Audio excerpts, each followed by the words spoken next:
While there's no right or wrong way to practice gratitude, there might be some things that you are doing that hinder your ability to experience the fullness of gratitude. And one of those things that you might be doing is not allowing yourself to feel emotional pain. Now, that might sound something like something strange that I'm encouraging you to do, but when you allow yourself to feel emotional pain, you also get to feel the fullness of joy. And on the flip side, when you don't allow yourself to feel emotional pain, you become emotionally numb.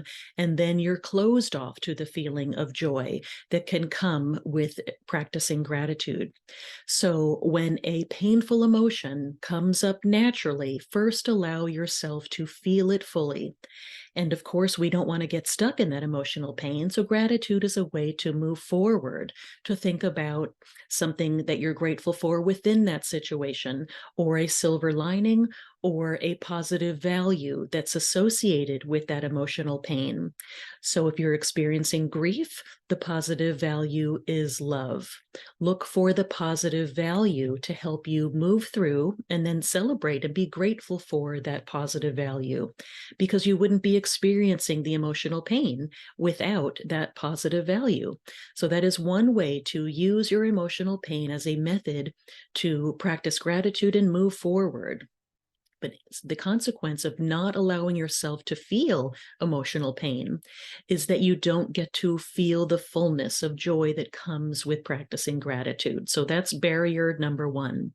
Number two is that people often make lists of things that they're grateful for, long lists, and while that's a nice idea and helps you to scan your environment for different things to be grateful for, when you're so busy making a long list, you're not really connecting to the feeling that comes with feeling grateful for each one of those things on your list. So, one way to switch it up a little bit, a suggestion, is to just pick one or two things on your list and think about them in full detail. Get really descriptive and connect with the feeling of gratitude that comes with those ideas, people, places, or things. For example, if you're feeling grateful for your best friend, well, what is it about her?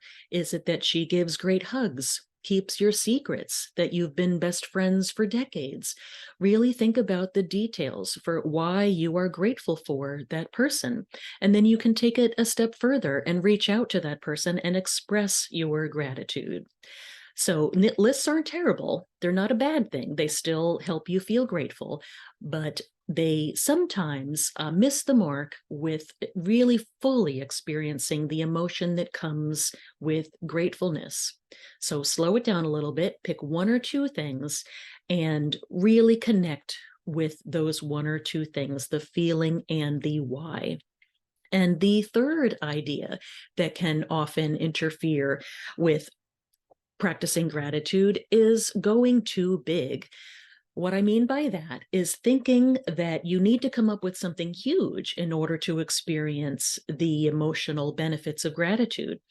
And that's simply not true because your brain can't tell the difference whether you're practicing gratitude for something small that we label as small or something big. Those are just labels that we put on things. Your brain can't tell the difference. You still get a dose of serotonin and dopamine in your brain when you are thinking about something that you might be labeling as small, things that you take for granted. And they're truly not small after all. Having a warm bed and comfortable blanket is not small. That is a wonderful thing to have. Having running water, that is not small. That is wonderful. Think about how your life would be if you did not have running water. So keep it small, intentionally look at the things that you might be taking for granted and things that your brain or you are labeling as small because they're really not small. Your brain can't tell the difference between something that you're labeling small and something that you might be considering huge. Keep it simple. And when you intentionally keep it simple, then you're training your brain to notice and celebrate the small things that are in front of you every single day, which simply translates to more opportunities for feeling good and living a more joyful life.